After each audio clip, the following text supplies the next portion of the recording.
বউ হবে তোমার জীবনের সেরা বন্ধু।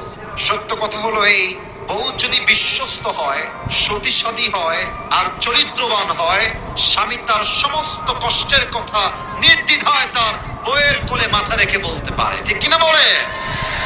মনে রাখবেন, জীবনের সবচেয়ে বড় গুরুত্বপূর্ণ চ্যাপ্টার হচ্ছে বন্ধু। বন্ধু ভালো হলে আরেক বন্ধু ভালো হয়, বন্ধু গাঞ্জাখোর হইলে আরেক বন্ধু গাঞ্জাখোর হয়। যার বন্ধু যেমন সে আসলে মোটামুটি তেমনই হয়। দুনিয়াতে যারা তোমরা এক অপরের বেস্ট ফ্রেন্ড ছিলে, ক্লোজেস্ট bosom buddy, সবচেয়ে নিকটতম বন্ধু, যারে ছাড়া খাইতে ভাল লাগে না, যারে ছাড়া ঘুরতে ভাল লাগে না, যারে ছাড়া আড্ডা মজে না, যারে ছাড়া বিপদে কাউরে খুঁজে পাওয়া যায় না, আল্লাহ কি বলছে দেখেন। আল্লাহ বলছেন, তোমার এই কলিজার বন্ধু কিয়ামতের দিন তোমার সবচেয়ে বড় শত্রু হয়ে যাবে। আমার কথা না কার কথা?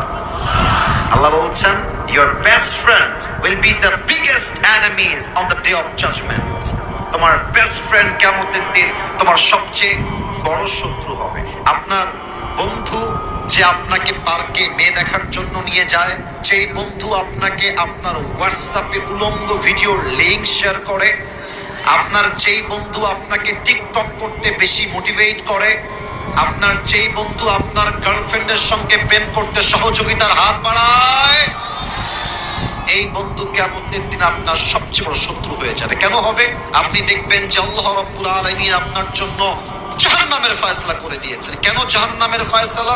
ওই যে গাজীপুরে অমুক মেয়ের দিকে আপনি অশ্লীল চোখে তাকিয়েছিলেন, অমুক দিন আপনি একটা হিন্দি সং লিংক পাওয়ার জন্য ক্লিক করে দেখেছিলেন, ওই চোখের গুনার জন্য, জেনার জন্য আজকে আপনার জাহান্নামটা অবধারিত হয়ে গেছে। এবার আপনি আপনার বন্ধুর সঙ্গে ফেস টু ফেস হবেন। বন্ধু বন্ধু আপনি বলবেন, এই বন্ধু, তুই তো আমার বন্ধু নামের কলঙ্ক ছিলি, তুই আমার সঙ্গে এই অন্যায়টা কেন করলি, তুই আমাকে হারাম কাজে কেন মোটিভেট করলি, তুই আমার সবচেয়ে বড় শত্রু। একে অপরের সঙ্গে রেষারেষি শুরু হয়ে যাবে।